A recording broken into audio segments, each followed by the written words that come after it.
Good afternoon, everybody. Welcome back. It's Mark. Well, we had a major catastrophe on the lake the other day. Major, maybe not, but it could have hampered the day. What we had happen was this little pull rope that goes on the trolling motor.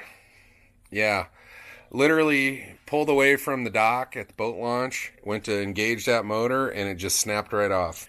What happened was right here, there's a hole in your trolling motor about 4 inches down from the bracket that actually holds it.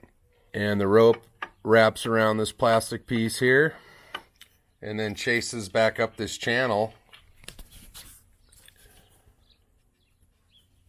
through this little guy right here. That's just a guide so you don't have any chafing points.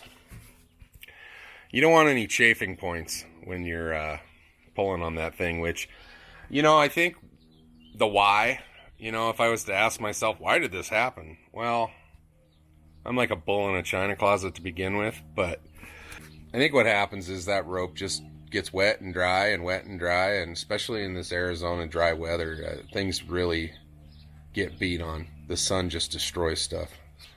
All I'm going to do is cut the knot off and retie the one that's existing for now.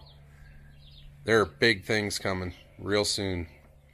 If anybody wants to let me know their experience with either the Ultrex, the Altera, or a Motor Guide XI5 in the comments below, please do. I'm going to be putting one of those three on this boat in the next 2 weeks. So if you guys have any info or any stories or anything like that, go ahead and leave them down there, and I'll read all that advice. All right, so at any rate, we're going to fix this trolling motor up. I think I'm going to take this out once or twice more before I get the new motor, so we got to have an active trolling motor.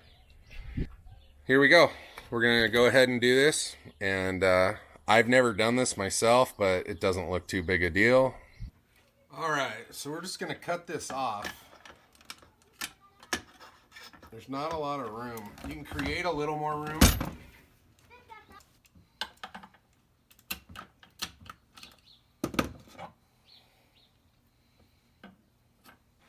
All right, so before we feed this through anything, the end is pretty frayed.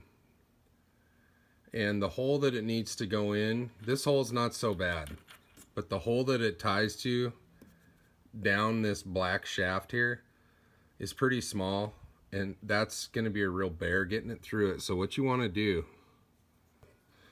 so we're going to cut this excess off because that is not going to be friendly when it comes time to feed it through the proper hole. So we're going to cut this off, and what we're going to do is burn it and create a nice hard line to basically force through that hole. And the hole is not much bigger than this pull rope. So that's what you got. All right, so we're going to feed it. And if you can see up in here, there's a second bar. You want to be on top of that. So what this is going to end up looking like is this guy freely spins around when you don't have anything going through it.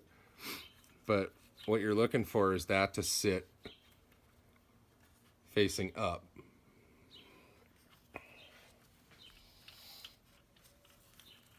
So we're going to pull most of the rope through. It just makes it easier to feed it in.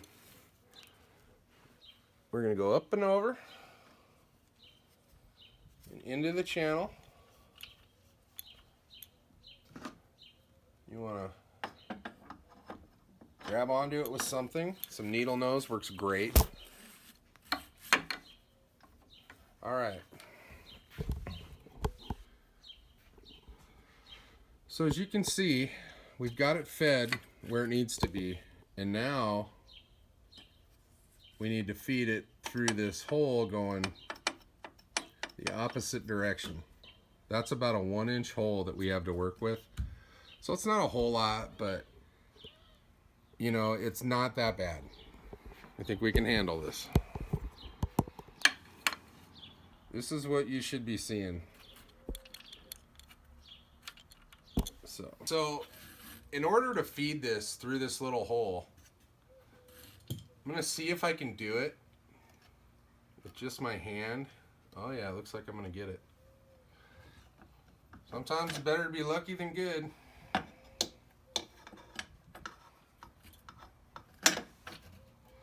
All right.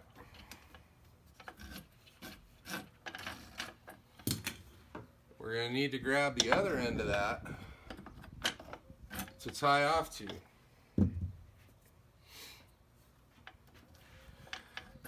And due to the fact that there is not a lot of room, and this is going to be used for maybe 2 more times, we're going to go ahead and just tie pretty much the same knot that they had going on, which was nothing more than just a double knot.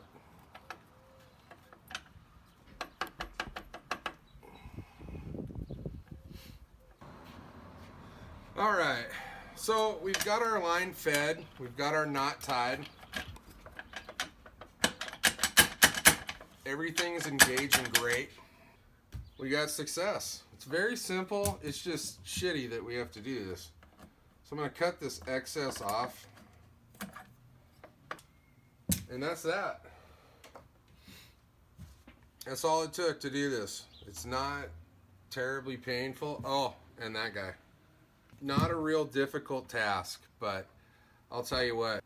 If this happens out on the water, you can fix it with what you have on your boat, provided you have a pair of pliers and something to cut with.